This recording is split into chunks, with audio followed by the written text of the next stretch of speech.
Ikemu obuuza ku bannange bendi nabo mu studio mukulu w'omushana yali nnyo mukola constitution so ensonga zetwogerako ye yazitandika ne muganda wange era muto wange Honorable Musisi wa National Unity Platform n'okutwala era eddakiika endala oba second okubagiza Uganda ne Parliament Speaker ne ba member of Parliament bonna abalala ne kibiina kya National Unity Platform okufiirwa ekimuli nze mbadde muyita na kimuli ngesimutana na kimuli ekimuli kyaffe ekibadde kyako obulungi mbadde naye mu shadow cabinet nga minisita w'ebyenvuba n'oluvannyuma ate n'afuuka nga minisita ayogerera wa information mu gavumenti yaffe kitalo nnyo kitalo ddala ne Katonda tagera bubi sebo neyanziza okumpa omukisa okutandika okuteesa ku nsonga eno enkulu kituufu etteeka lino ebbago naliraba terinabana kujja ndowooza mu bantu public naye sinze nalireeta nali abazungu kye bayita zealous nentandika okulinoonya gye lyali nga likyali mu bubage mulimu ebintu bitono nnyo byesikiziganya nalyo naye kyenjagala abatuuliza nga ntema empenda bategeere nti etteeka lino ge gamu mateeka agasinga obulungi mu parliament ge tuyisizza ery'ebikukujjo erya homosexual likontana n'embeera zaffe naye abantu babiri abakulu abayinza okuba bakkiriziganyiza mu ngeri emu oba endala naye n'etteeka lye tuliko likuuma Uganda ne bannayuganda lwaki njogedde bwetyo bw'olaba etteeka lino ne mukulu lw'omushana naye mukulu Musisi ayinza okukijulira nti okumanya etteeka lizze lwaki otunuulira gye bayita long title si paati yateeka ne long title yandibadde nga okwanjula egenda nekubuulira etteeka lizze kukola ki lwabwolaba gye bayita object lwaki etteeka lino lizze etteeka lino lizze okusimba n'okuwagira emirandira egy'okwematira n'okwemanya n'okwagala eggwanga lyo ndooza kyekiyitibwa sovereignty simanyi bwe nyita kinyonyola mu Luganda naye kugamba nti munnayuganda oba Uganda yerina okusooka ng'Abamerika bagamba nti America first ekintu kino kyalambikibwa mu kawaayiro kawaayiro kaba katono mu nnyingo eya constitution esooka nti obuyinza buli eri bantu balina obuteeka mu nkola mu ngeri ey'emitendera okulondebwa oba okugenda mu bantu naye constitution eringa ate saagala kusobya eringa kanjogere ku ddiini yange ey'obusiraamu naye sijja kugigenda nnyo kuba nsigimanyi eringa Quran yennene kati oba olina okukola amateeka agateeka constitution eno mu nkola waffe mu busiraamu osoma Quran ekulaga kinene kakati okutaputa kwa Quran Nabbi Muhammad nga bwe yataputa n'abayigirizwa be n'abagoberezi be ne bamasheke ekyo kyekiteeka Quran mu nkola kakati bw'ogamba nti obuyinza buli eri bantu era balina obuteeka mu nkola nga batonda abantu baabwe mu ngeri erondebwa bweti n'okirekaawo toyinza ga nti kati semateeka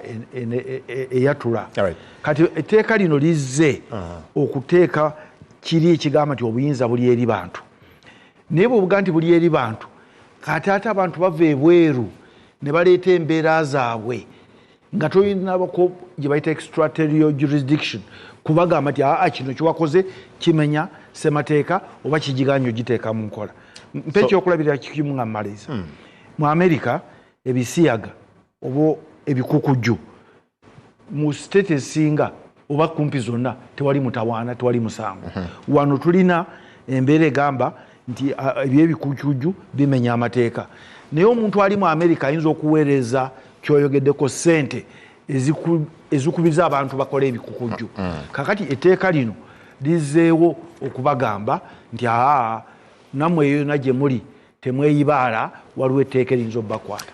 So etteeka ligize kujjanjaba kirwadde ki because ebirwadde bingi kati amateeka gajja nga gazze okuziba emiwaatwa oba okujjanjaba obulwadde obubabeerawo. Bulwadde ki ebbago lino bweriza okujjanjaba? Obulwadde obuzze nyinza obugeza wadde ate mba ntadde nnyo wansi nga supermarket. Buli kimu kyonna okuva ku nyaanya okutuuka ku muceere osobola okukifunawo. Tubadde tulina amateeka agogera ku bintu ngaana. Tulina amateeka ag'obutujju terrorism. Tulina etteeka ery'okuleeta ssente enkyamu Anti-Money Act. Tulina etteeka erifuga ebibiina NGO Act. Tulina amateeka amalala nga Penal Code ery'abazungu erikwatagana ku nsonga ezimu oba zino endala. Naye obuzibu bwe tubadde tulina nti ago amateeka gakwata ku nsonga ezo. Bwe gaba ga butujju gakwata ga butujju. Ti oli waweereza ssente ez'ebikukujju toyinza muga nti ate omukyajingire mu anti-money laundering ereeta ssente enkyamu.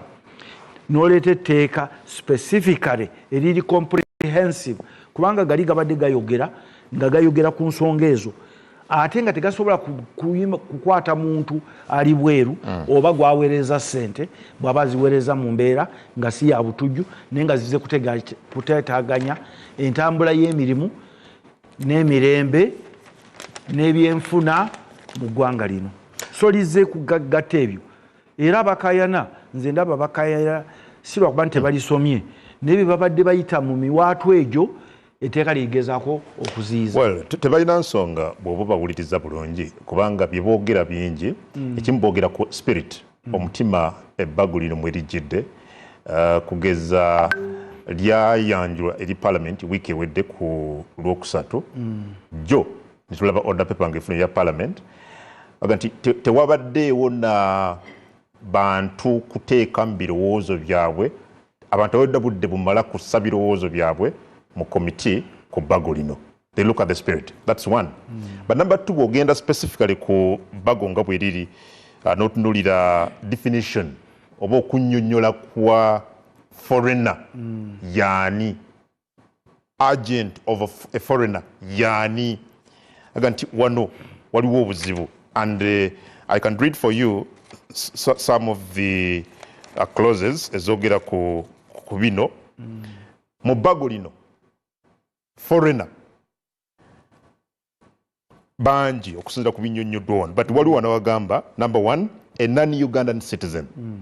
Olikyayinza okuluza nti kiri obvious but look at B, a Ugandan citizen residing outside Uganda is a foreigner.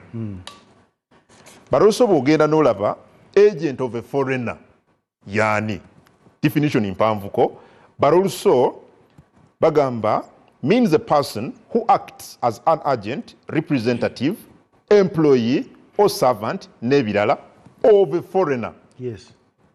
Do you find that does that make sense to you? Kiri okay. Obuzibu tulina tukisoma mu Luganda nti omugwira naye eyo ennyinnyonnyolo bayinterpreta definition ya foreigner is meant kukwata tteeka lino nga bwe lizitambudde.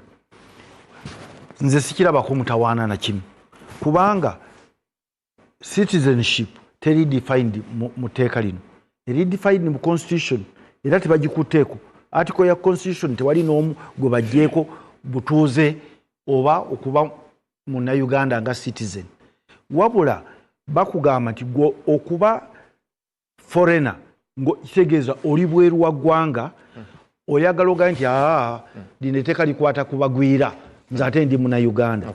Kakati olw'etteeka lino ebyokola ebikolwa byo byokola ebitoteganya ebigendera by'etteeka n'emirembe norms and values ez'eggwanga you are deemed to be a foreigner for purposes of the act. Nja kudda council oli doctor w'amateeka genti lino lyerimu ku mabaga agakasinza okubeera amalungi okulabikako mu Parliament ya Uganda. Oyina buzibu ki n'ebbago lino and olowooza interference mu foreign affairs za Uganda tebaddeewo eba teyeetaaga tteeka kujja okulaba nti ekomezebwa? Ekisooka Adam nzikiriza mbuuze ku batulaba nange njagala ntwaleyo akaddakiika okungubagira Honorable Helen Nakimuli eyatuvudde ku maaso. Njagala okukubagiza abantu b'e Kalangala, njagala okukubagiza famire ye, njagala okukubagiza aba NUP naye members banne babadde nabo mu parliament, kubanga eggwanga lifiiriddwa omukulembeze gw'okakasa nti ku myaka gye gy'afiiriddeko 40 byabadde ayogera ebadde bya kikazi oba kisajja kikulu. Era tusaba Mukama mumuze mirembe. Muganda wange ate omusomesa w'amateeka Honorable Yusuf Nsibambi omubuuziza ekibuuzo ne mu bigambo ebingi kyatasobodde kuddamu, kubanga nga tetunnagenda era ekimu ku kibya mmazeemu amaanyi nga nakatuula wano agambye yalirabako nga terinajja.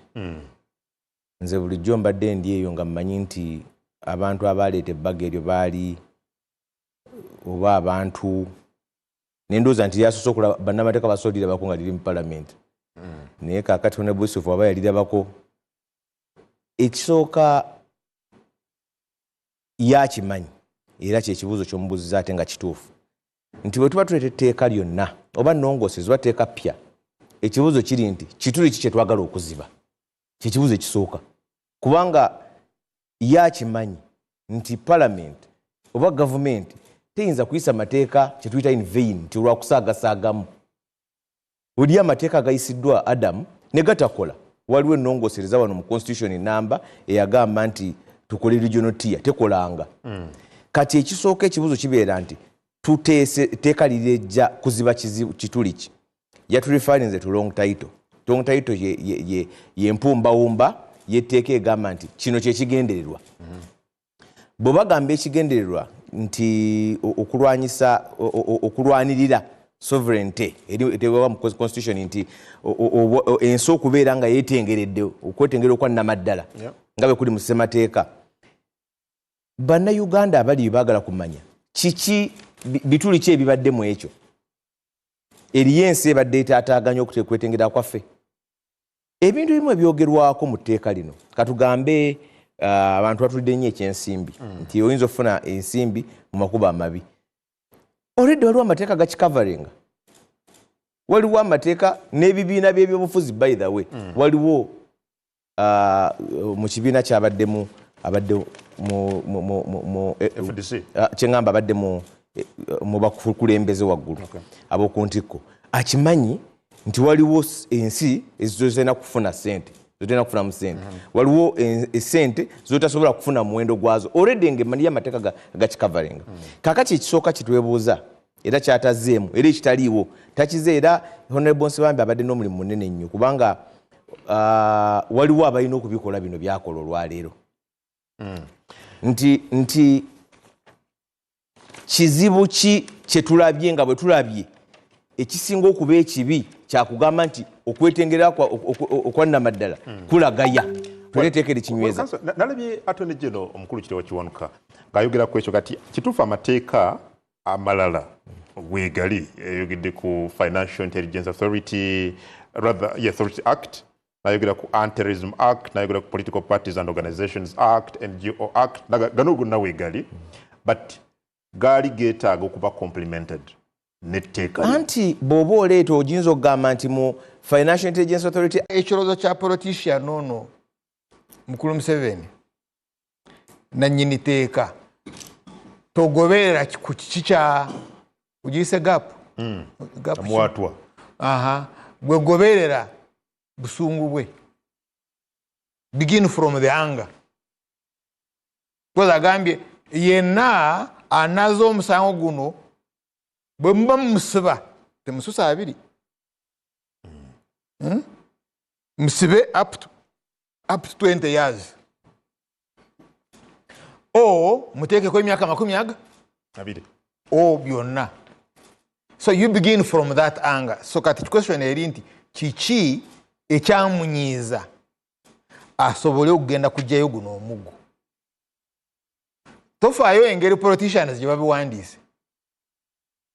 Because ye ino obusungu bo bawandiika nga batunulira obusungu. bayinza n'okuleeta nga bw'obisoma tebitegerekeka.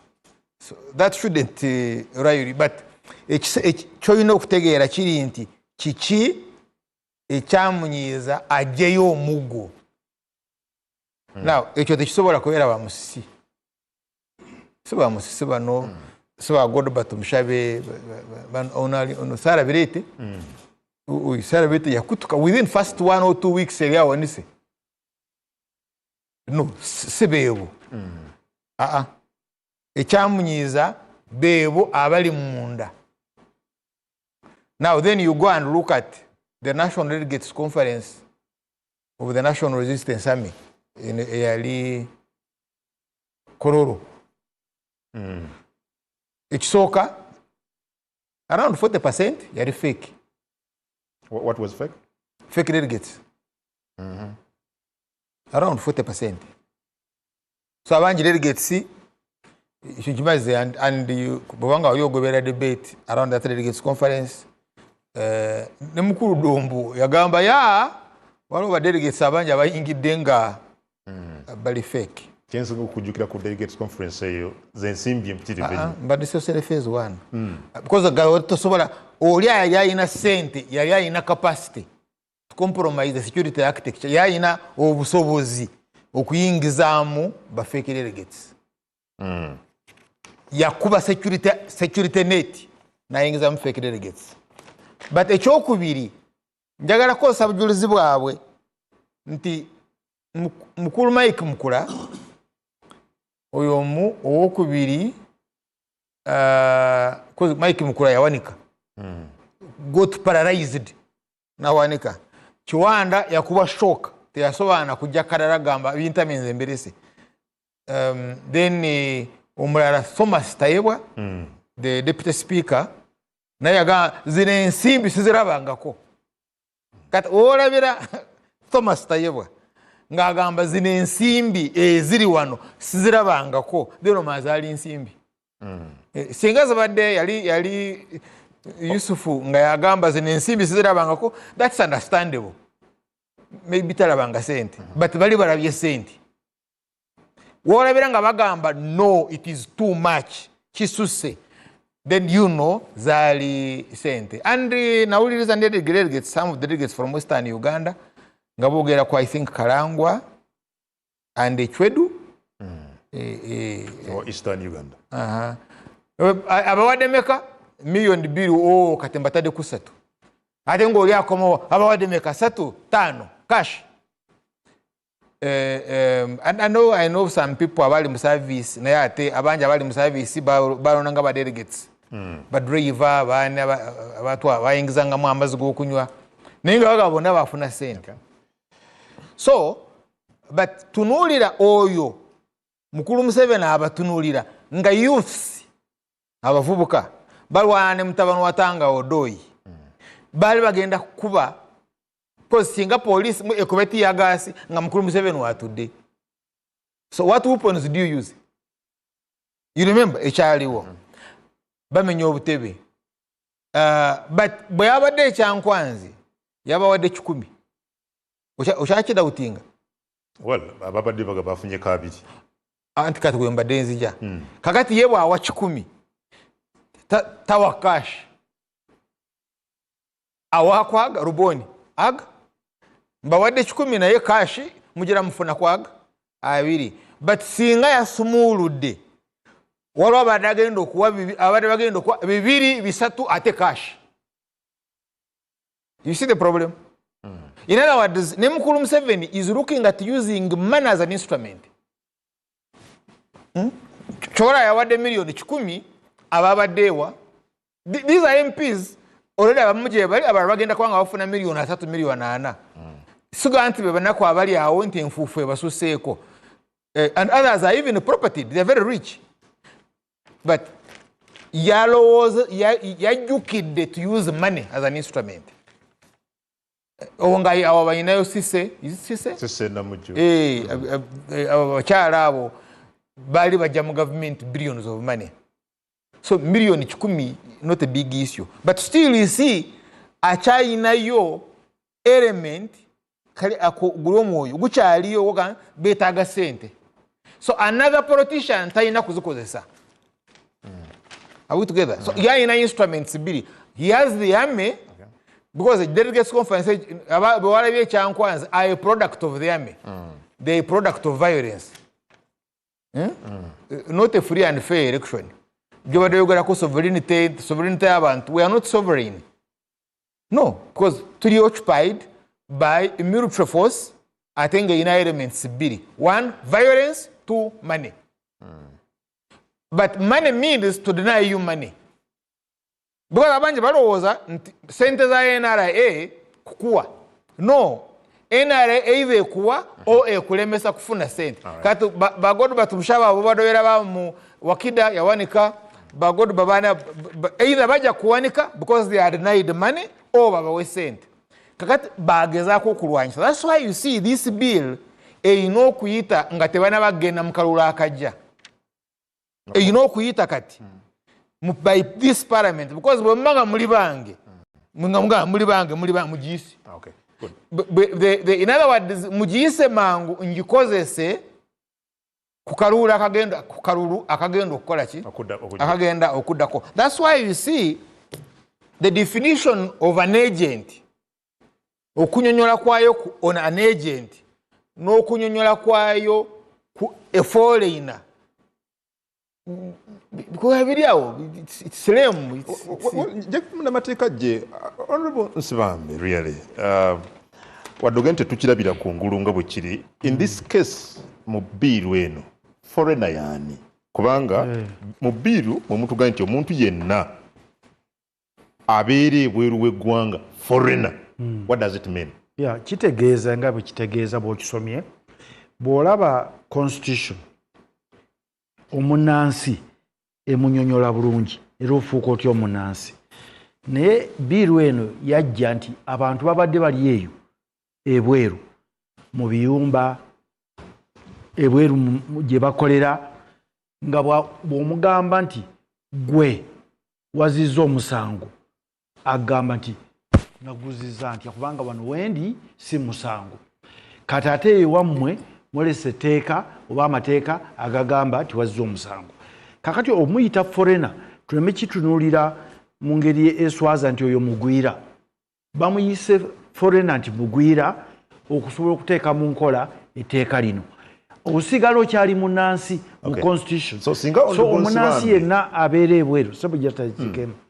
Omunnansi yenna abeera ebweru n'akozesebwa omuntu omugwira obweru gwe talinaako obuyinza aba abalibwa mugwira okuteeka mu nkola etteeka lino. Mpaako ekyokulabirako ekitono wadde siri mukristaayo ne maama wange yali mukristaayo nti Yesu yakola omwenge ekaana. Bw'okisomera ku ngulu ogamba nti Yesu bwe yakola omwenge nga yagukola ekitegeeza buli muntu anywe. Naye yali ayagala kulaga maanyi ga Katonda.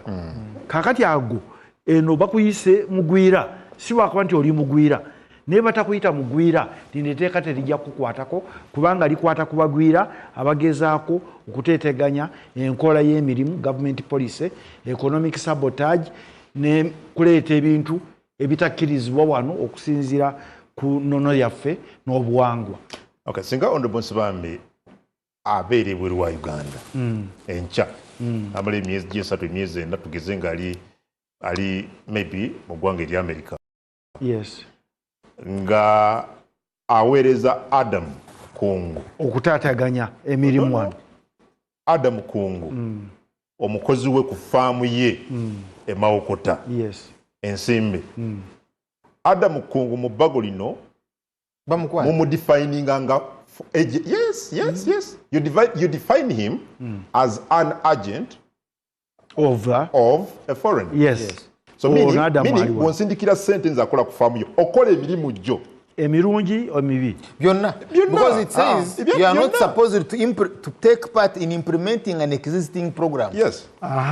So kati if it is PDM as an existing program agwe nogiwakanya. Yes. Even to complement it nga toyina certificate.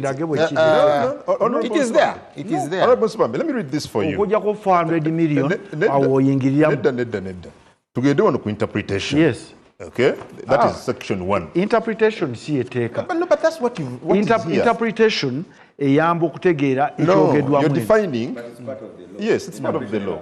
Defining the agent of a foreigner. Yani. Kati katono nnyo honorable tugende with what is here.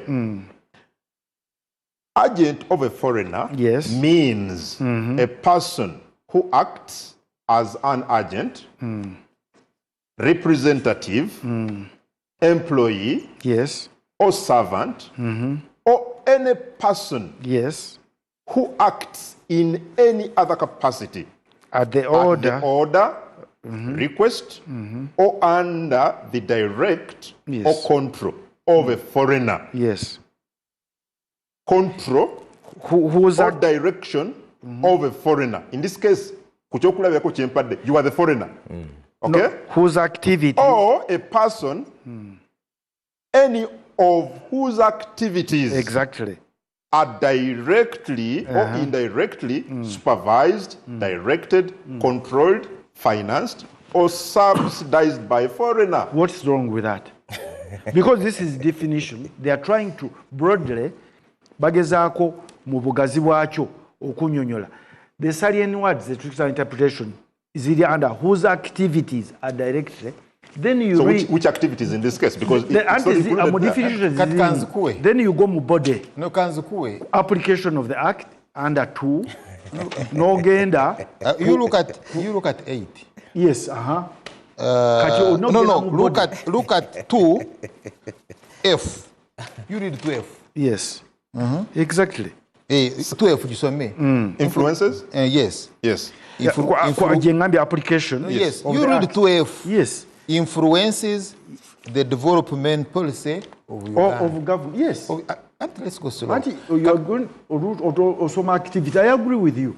Kati nze bwemba nga if I am influencing policy. Yes. Because influencing a policy is my right. No, it's not. Implementation of policy is your right. No, to influence. That is challenging. No, yes, I have a right. Kati or challenging the PDM. Nga sente zivudde bweru. Please. You influence policy negative. No, define katsingo badde mulamuzi. Define influencing. Why should I define it? Yes, because you see, influencing is very clear. Influencing means... Katuseke mu Luganda. PDM eri ku miliyoni emu.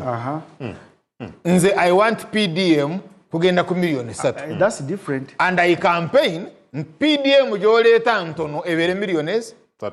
I am influencing policy. Influencing can be positive or negative. Yes. When it comes negative, in this case, influencing and exactly when you influence policy positively, there's no problem. But where you are influencing policy negatively, that is disruptive activity. And it is clear disruptive activities include A to G. Yeah, but you see, in Njagalompe, other than using violence or threat of use of violence. Yes. Yes. Nga sikozeseza kukanga oba kwagala kukozesa lyanyi. But I'm saying no. Kino sigenda kukyetabamu. I will no problem. Absolutely. But you see the loss. A to G. And we are in a debate on barometer. Katinga bwekiri. Olese conversation on GMOs. Right? Or any policy. No policy tesobola kukola. Ekyo kiri okay. That's a lot of... No, I'm saying I have a right. I'm saying I have a right. You go slow. I'm saying I have a right to influence that. Kati ye wakukwatira agamba nyina evidence wafuna mitwala 5 from Nsibambi in London to say this policy is fake. Yes. Anywhere in the world, that is economic sabotage. Quick example. That's not economic sabotage. What? Julian Assange, yali Assange. Julian Assange yali ayogera exactly ono kyagamba. But contrary to the aspirations of his country. That is sabotage. So basically A to G is very clear. Mbadde nsaba Nkulu Nsibambi you can't be a dictator sigenda kukiriza at least awo sigenda kukiriza omulala be dictator but not you mu byobufuzi bya Uganda as a sovereign nyina right to dissent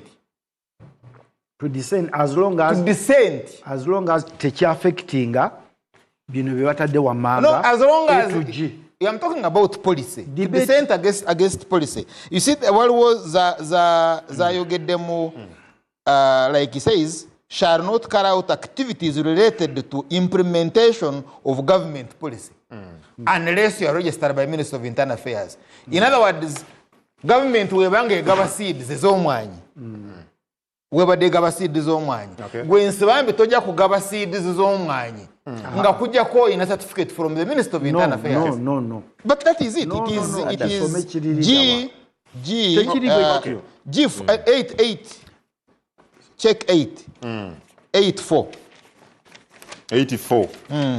Implementation of government policy. Yes. A person or agent of a foreigners shall not carry out activities related to the implementation of government policy unless the person or agent or foreigner has received approval.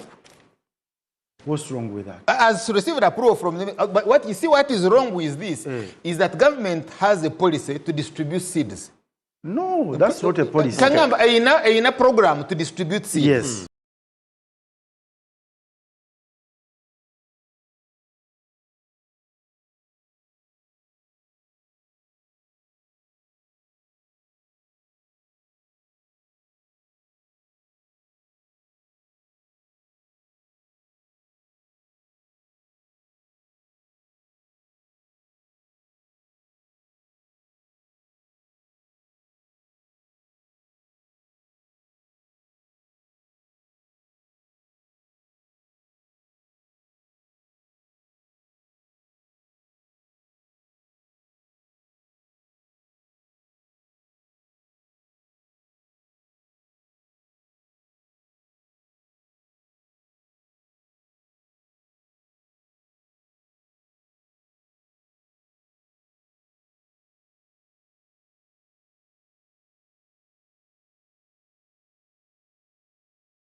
implementation of government policy unless you are registered by Minister of Internal Affairs. In other words, government webange gaba seeds ez'omwanyi. Webadde gaba seeds ez'omwanyi. Gwe nsibambi tojja kugaba seeds ez'omwanyi. Nga kujjako in a certificate from the Minister of Internal Affairs. No. But that is it. It is G 88. Check 8. 84. 84. Implementation of government policy. Yes. A person or agent of a foreigners shall not carry out activities related to the implementation of government policy unless the person or agent or foreigner has received approval. What's wrong with that? Has received approval from them. But what you see, what is wrong with this is that government has a policy to distribute seeds. No, that's not a policy. In a program to distribute seeds. Yes. Like the way it was with wealth creation. Kati in the room, Shana, I am distributing seeds. Gwe nsibambi as a politician oganjagala kuwa abalimi emwanyi kati yajja kujja agambe guno omwanyi guno gwowa wagujje from a foreigner and you have no certificate from a minister akugane then tomanye nara ekyomunda oyinza okuba okimanyi naye teeka nga bwe lisoma ligamba kati mpa kyawadde example ekyemwanyi gavumenti egambye nti abantu bafune emwanyi gwe nookeera n'obaga nti eze mwanyi butwa obaziri nkyamu kakati no implementation of government policy erina okubanga bomuluganda omulamwa government policy eki enkola ya gavumenti etambula eba erinako bano bamukulu musisi bagiyitamu obukiiko ne bugiyitamu naga nti kino kyekitambula kati gwe n'ova eno n'okozesa amagezi go ng'ate agakuwa tali wano kumuga nti kino mukulumbolera I'm going to the same. Gwe somo ovunule kategasibambe katubiveko gwe soma ovunule soma 84 ojivunule kanzije tugisome nende lindako era omuntu waba nakugambye natanideti nti kibi nnyo nti Honorable Nsibambi yawereddwa katala lino kuba mmanyi ne wano ekimutawaanya kyamanyi mutwe gwe soma teeka bwe lisoma uliriza Haji Yusufu Adam obuze ekibuzo kirungi ate gwe obuza nga gwalinga gw'omusomesa w'amateeka ne omushana kyayogera oyogedde agent of the foreigner etteeka lino limunnyonnyola ekinyini ky'ogambye nti Nsibambi ali bweru aweereza gwe sente obeera agent kaakati oyirira omushana gyatututte mu 2 ne bagamba for the avoidance of doubt this act applies to an agent of a foreigner who engages in all the foreign activities. Agent afuna sente nga agenda kukola ebintu bino. Ekimu ku byo ekansoke ne kiro mukyana kyadayogerako influences the development of the policy of government. Influence tetaka kuba negative. Yeah. Influence can be positive. Kakati Nsibambi aga nedda si kyekitegeeza naye kati ekyo kigambo kye it's not what the law is saying. This is pure basic English. No, but you are mistaken. I'm not mistaken. So this is English. Kisome, you read it. It says, for the avoidance of doubt, this act applies to an agent of a foreigner. Agent gwemazo kunyonyola mu definition who engages in any of the following activities. Yes. Influences the development of the policy of government. Yes, influences the development of policy of government. It has not said negatively. Yes. Kisome wano. Kisome okuva waggulu. Before the subsection, that this act applies to any person who acts as an agent of a foreigner. Sovereignty. So there is a problem. Don't read. You know why I'm concerned is Nsibambi could easily be a judge there. The only China kwalejinga. Yes. Mukulu Museveni now used to say, Romshana, you are an agent. You see, when as a citizen, I have a right to influence. Adam Kamalize Ensonga yange. Good. But katwagamba ochikoza as an agent, then I now proving nagamba wafunye emitwalo 5 from an agent. Why is it called government policy? Nedda katono nnyo kanso Nsibambi mpambu eddakiika n'emwami Romushana leka kansamaliriza ekyo influence is just one of the bad things. C bogena mu 2 C ebimu ku activities agents that are kola represents the interest of a foreigner before any agency or official of the government of Uganda. What's wrong with that? Representing what? Yes, the interest of a foreigner. Omanyi problem je tulina mukulu. Kati sagala njogere nga boddamu tuyambe gode. Yino pen eno yo. N'olupapula kankuwe. Kwe kusoma etteeka lino ng'osoma kawaayiro n'okanyonyola ngaggwe. Kati amateeka ge twasoma naye ge wasoma. That is not statutory interpretation. Bw'osoma amateeka. I'm really worried. I'm worried about you. No, I'm worried. I taught you. You have never taught me. And I'm ashamed that you did. Know the class you've got. I'm ashamed that you did. Kakati. He was my student. Yes. Under my hand. One of your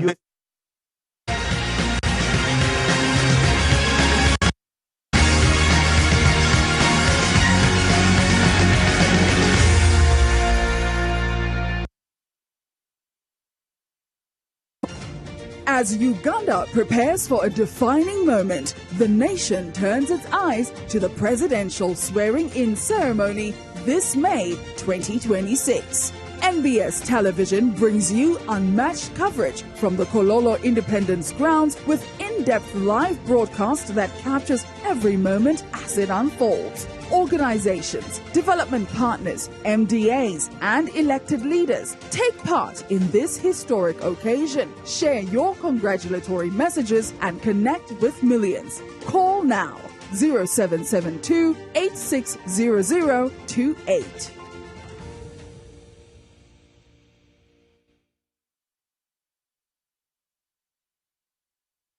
Okugaba obutimba bw'ensiri mu ggwanga kukomyewo. Tewali muntu alina kufa musujja gwa nsiri ku mulembe guno. Buvunaanyizibwa bwo okugoba omusujja gw'ensiri mu nnyumba yo. Amawulire amalungi gaagano. Gavumenti ya Uganda ezzeemu nate okugaba obutimba bw'ensiri. Mu kaweefube ono akatimba kamu kagenda kuweebwayo eri abantu 2 mu buli maka. Omusawo w'ekyalo muyite VHT ne ssentebe w'ekyalo bajja kutambula nnyumba ku nnyumba okuwandiika abantu abali mu buli maka okwetegekera okufuna obutimba. Omusawo w'ekyalo gamba VHT ajja kubuulira ebifo ebugabibwa. Kaakano tosigalira mabega, kakasa nti owandiisizza abantu bonna mu maka go okufuna obutimba bw'ensiri. Ku lunaku lw'okugaba obutimba genda mu kifo ebugabibwa okufuna akatimba ko. Obutimba bw'ensiri bukuuma ggwe n'ab'omu maka go obutalumwa nsiri ezireetera omuntu okufuna omusujja. Gaba omusujja gw'ensiri mu maka go nga weebaka mu katimba k'ensiri. Obubaka buno bukutuusiddwako ekitongole ky'ebyobulamu mu ggwanga.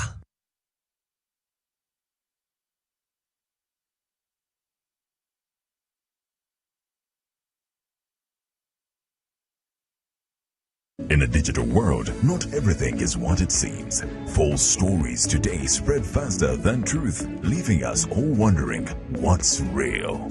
Disinformation misleads, misinformation misguides, and spreads confusion and fear. Dismiss, a campaign to help you think critically, question wisely, and verify thoroughly. Join us. Let's build a more informed Uganda, one truth at a time. Dismiss, inquire, verify, confirm. Together, let's fight fake news.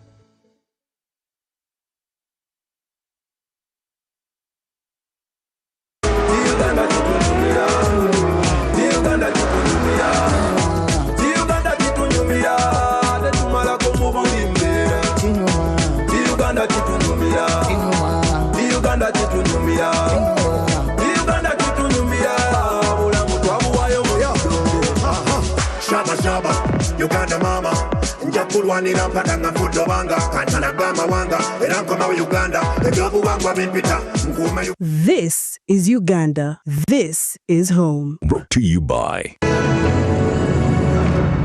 Explore Uganda, the pearl of Africa.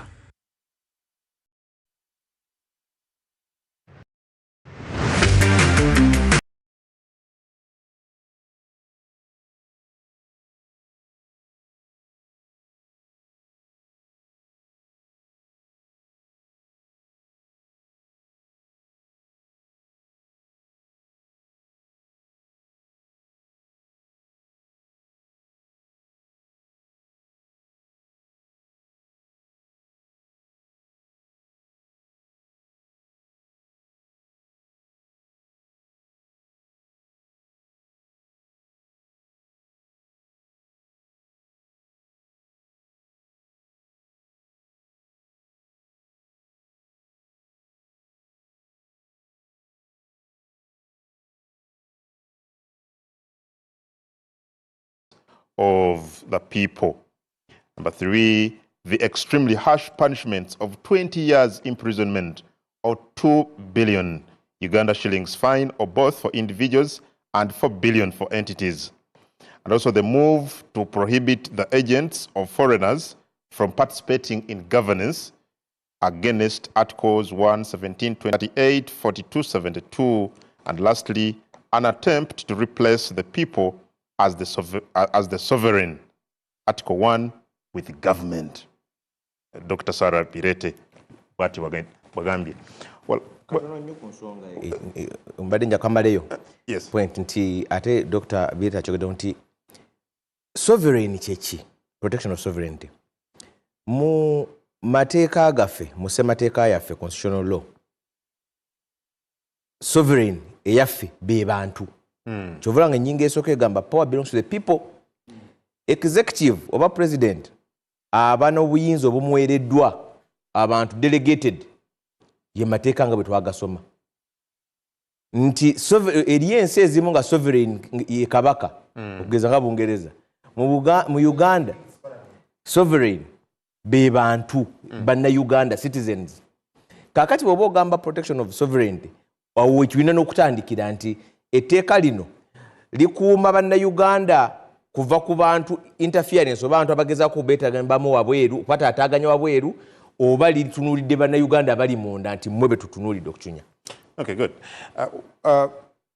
Bw'oba owakanya ebyo gavumenti byeyogera ebiri emabega okuleta ebbago lino, kiki olaba? Olaba byabufuzi olaba ki? Absolutely. Byabufuzi. Biriwa mu bbago.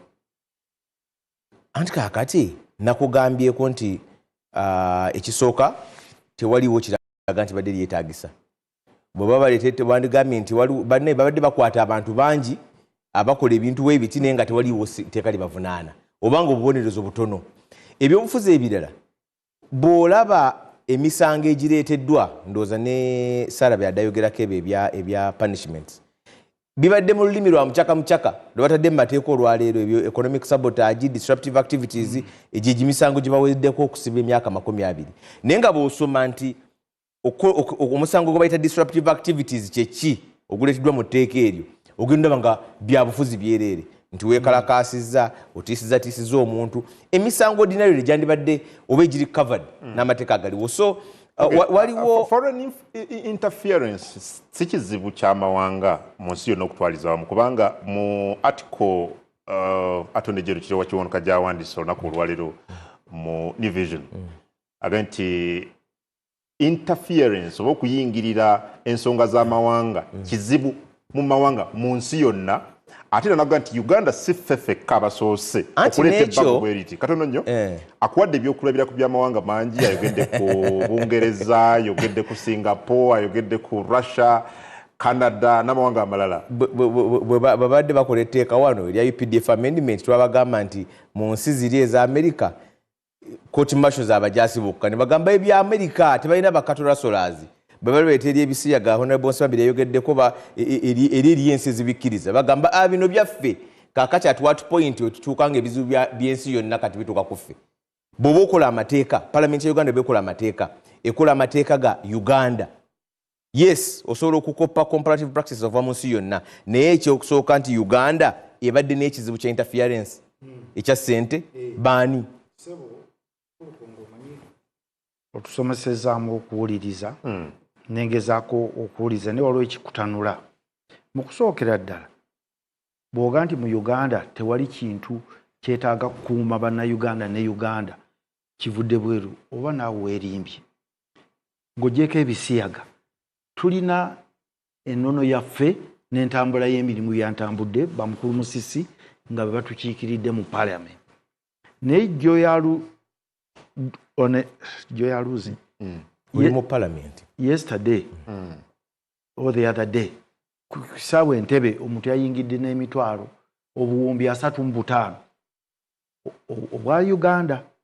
Sente ezo bw'oziteeka wantu wonna nga teziri mu budget ne fiscal policy n'entambuza y'emirimu zisobola n'okusuula gavumenti. Omuntu oyo yavunaanibwa. Kaakati omuvunaana bajja muvunaana bate bamuvunaane, naye kikulaga nti twetaaga obukuumi ekyokubiri nga kyekisembamu mu nsonga eno mukulu Musisi n'abalala ndowooza bayingine maaso bateese ffe bwe tulonda gavumenti nga gavumenti yalondebwa gyemanyi abamu bagamba yabba obululu naye tetwalina tale center ffe ku FDC abalala tebalina naba agenti kumanya nti yabba obululu naye gavumenti yalondebwa oba yabba obululu oba teyabba bululu yeba erina obuvunaanyizibwa okuteeka mu nkola entambula yayo kubanga yawa manifesto kakati gwe bw'ojja eri omuntu wewe n'aga nti ffe twagala tugobe gavumenti ng'enjaga baginywa twagala tugobe gavumenti nga tuyisaawo ebyokulwanyisa ebigenda e Congo n'aleeta ssente ne zitambula gwe n'oga nti eyo bakuwa constitutional right okwogera ku gavumenti ng'ate gavumenti yagamba abantu tugenda kukola bino gweobiremeso bikola lwaki tobitambuliza n'ogenda wa minisita nti njagala kukola kino lwaki bw'oba tolina kikyamu kyokoze otya etteeka erize okulambika ensonga kyazinjija mwami Busisi ekibuuzo kyekimu kyekyo kyennyini bw'oba nga temulina buzibu bwonna nga si gwe omu ku abo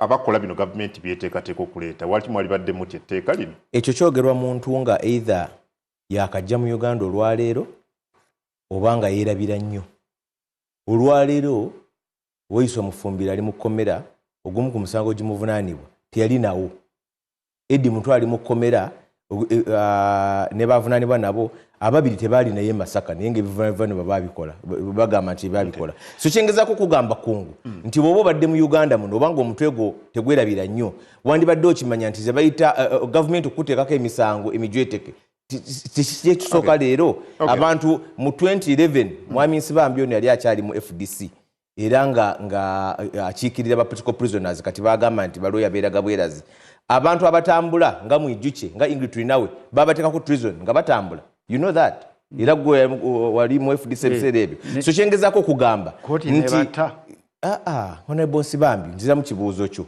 so kakati gw'ogamba tekirina nsonga muntu yeekalakaasa okutambula okumuteekako omusango ogwa emyaka 20 wadde ssemateeka egamba nti nno abantu balina okweka ddembe ly'okwekalakaasa waliwo ssente ziyingira wano munda mu ggwanga nga ziva ebweru olowooza tezitaka kuba regulated gw'oli ofunyeko ku ssente okuva ebweru yes baziregulatinga batya no but you're not answering what I'm asking kyengezaako kugamba nti already the regulations kungu ne bw'ofuna milioni 10 olwaleero ku akawunti yo okuva ebweru ng'etteeka terinayita you answer some questions regulations kyeziriwo anti-money laundering ekwatagana ku illicit funds sente enkyamu omusomesa w'amateeka wabadde otusomera atiko eya mwami Kiryowa Kiwanuka n'ogamba nti waliwo amateeka ga FIA simanyi wamesa wegiwulirako n'ogamba nti anti-money laundering ekwatagana ku illicit funds no not illicit yeah, illicit who determines illicit olwaliro okimanyi nti eri ebitongole bya freezing nkulukungu ono kyayogeramu nze kyenafuna so kyengezaako okugamba so I know what I'm talking about bw'oba wafuna masters etteeka lino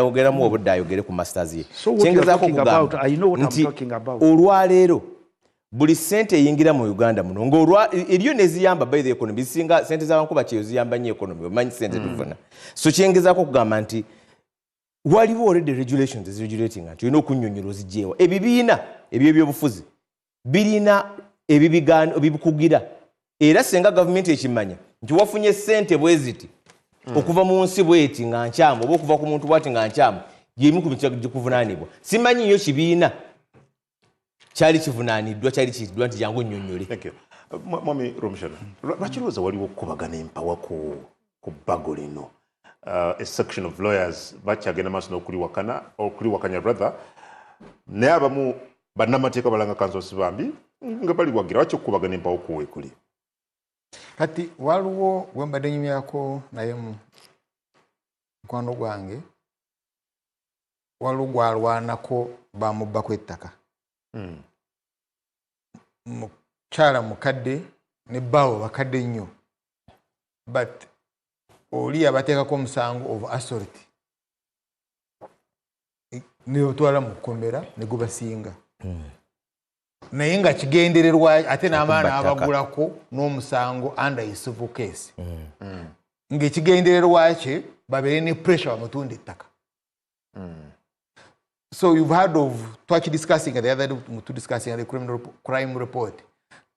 Oli akuteekako omusango gwa trespass naye ng'ekigendererwa kyayagala kujja ku ttaka. So one can use, because you see this law erases crimes. It has introduced crimes, and it has introduced political crimes. That gwe Adam Kungu okukubiriza Barometer Akaasammeeme nga no criticizing, you give a contrary opinion under the law kati toyina musango because it's your political right. But oli kyetaaga kugamba nti yes, it's your political right naye okikoze because ayakutumye nti okikole is a foreigner. Exactly. That's the only thing he needs to bring in. And bw'aleeta ekyo myaka 2 over 2 billions in fines. And by the way, he can even fine the next media. Nagamba, you see, you were criticizing government program. What is that program? Okutema mabira. Kuteka mwe bikajjo. No, but you see, as a media, I have a right to influence policy. Yes, you have a right to influence policy. But labayo wano, wafuna milioni 5 from this NGO. Therefore, you are an agent of a foreigner. Yes. You get? He has not defined a foreigner as a hostile entity. No. He has only defined the foreigner as someone resident abroad. Yes. Aina sente zisuka milioni 4. Kakati njagala otunulire 84. Manyi mwatu set mbeta ku screen so that we share this debate. 84. Because you have international NGOs. International NGOs are already registered. Zina license okukola, certificate okukola from the NGO Bureau. Yes. But this international NGO, esente zaayo ziva wabweru bwatufunira sente. Kukola ku naikondo, kukola ku mazzi, amalwaliro, etc. Yes. Now, 84, a person or agent of foreigners shall not carry out activities related to the implementation of government policy. Yes. Yes. So look at an NGO called Nsabambi, so to use your name. It's international, it's registered. Program yayo ekolagana na binu ate bagikkiriza. Egaba mwanyi, egaba naikondo z'amazzi etc. But it's na alleging that you are a foreigner. What is its defense? Yes. Defense last line of that paragraph. That? Unless the person or agent of a foreigner has received the approval. Chengamba, you see, that NGO is already registered. Yes. But ayete bagiganye because singe badembe bandijiganye. So bagikiriza because it's okay for purposes of the NGO Act. Very good. Kakati now because oyina issues nayo, you now allege. No, but allegation is not here in under 4. And you see, it can be inferred as a foreigner. Because this definition of a foreigner is silly. No, it's not. Absolutely. It's like, because it's an international NGO, it's based in London, yes. Therefore it's foreign. Yes. Now, Bogamanti, you register because you are a foreigner. And you cannot do anything unless you are approved by cabinet. Ekitegeeza bw'obanga oyina NGOs 10 in Acholi. All of them must get approval from cabinet. No. That's the law. No, let me tell you. Actually, that is 8.5. You see, have you read 8.5? When they are talking about... Have you read 8.5? Ngenda kuwa notinga wandika wansao agenda kuwa kada akamalo kwanukula ku bimu. It says 8.5. 8.5 egamba a government ministry, department or agents referred to in subsection 4 shall not issue approval to carry out activities related to the implementation of government policy without cabinet approval. It's the government department, not the individuals. Please. It's the government department. In other words, I've confirmed you respond without reading. No, you know. And I don't want to use the word with No, due you respect. just read. Oliagamba, if you are going to operate as an NGO, go until you are a foreigner, because you're already a foreigner by that definition. A government agency can't register you, the NGO bureau.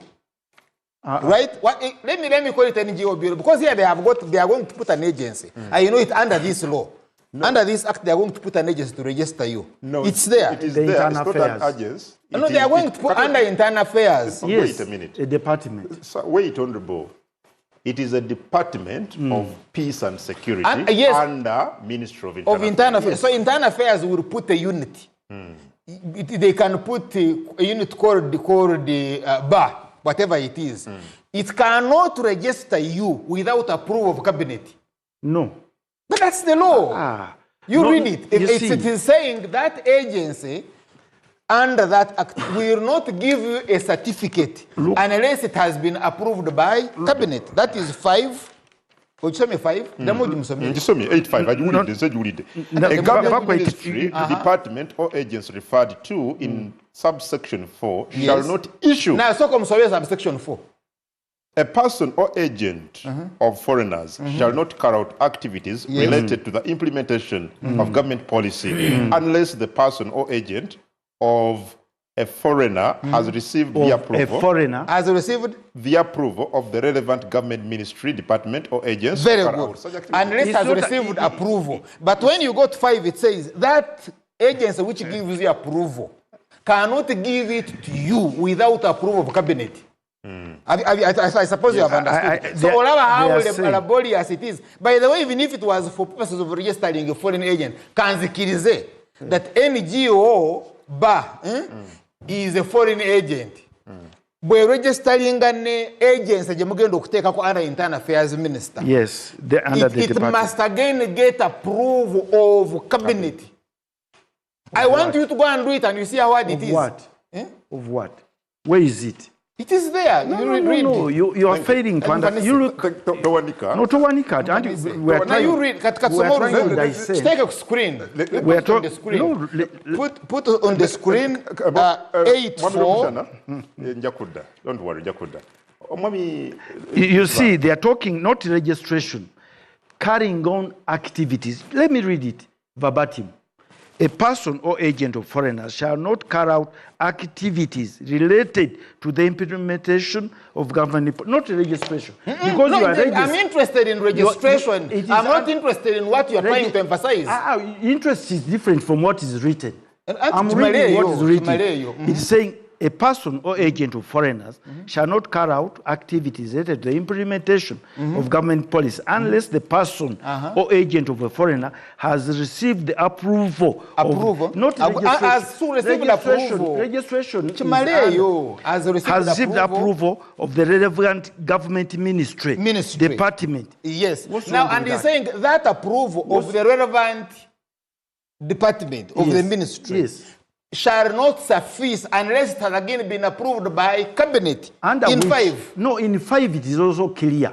A government ministry, department, or agency referred to under subsection 4 shall not issue approval. Yes. Unless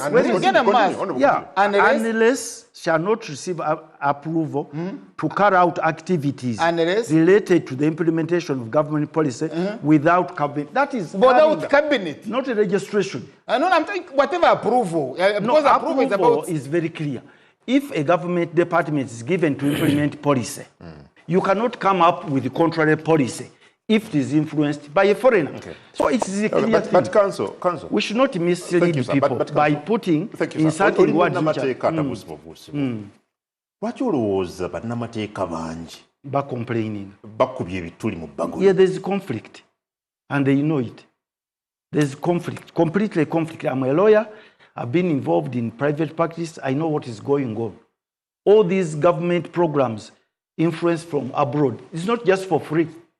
There are consultancies. Ebintu byonna byonna ebitambula okuva ebweru nabiyita mbalooya ne betulowooza abalwanirira obutonde ebiki si bya bwereere era ye problem eriwo. kakati nze kyembasaba abakulu bano naddala nsaba ontangaze ku bintu bisatu bagende mu bukiiko kubanga obukiiko buli open bayogere ebikyamu ebirimu nze mu gundi yange gyempandiise mpakanyiza ebibonerezo kubanga ebibonerezo birina okuba nga byenkanaakana n'omusango ogozziza ne nambika chief justice gyalambika mu sentencing ndowooza biri waggulu era ngenda kwogera ku ekyo naye ebintu ebirala byonna mukulu Musisi byayogeddeko nga bw'ayogedde nga birumira akakiiko akakwata ku defense ne internal affairs kagule n'akaligo bitwaleyo bwe babiremye genda mu constitutional court kooti ya ssemateeka obiwakanya nsaba katono nnyo mwami Olumushana kanso njagala nze nfunemu n'atulaba afunemu Katono is also very irritating because you see problem where we mix up some critical arguments are getting lost up in this mix up. Musisi as an NGO is allowed by law okuyamba government policy okutwala embuzi Karamoja bamukiriza atwala embuzi Karamoja nze wano nze ne ngamba isi Musisi olwokuba nti is based from London is a foreign agent now he wants to register, he wants to comply with that law ayagala okwembuza Bakaramoja n'agenda mu internal affairs for approval. What is your program? I have $100 million. I have 100 million shillings to bring goats to Karamoja. What are you, the Church of England? Every agency negamba, yeah, it's okay. You should bring the goats. Kati niteka under subsection 5 egamba, every agency in the Ministry of Internal Affairs emukiriza. Temara. CSMbayo. Eyo program gy'okutwala embuzi Karamoja ate nayo gitwale mu cabinet. Kati cabinet eyina byakola eyina ebintu bingi by'okukola. How will Musisi follow up with cabinet?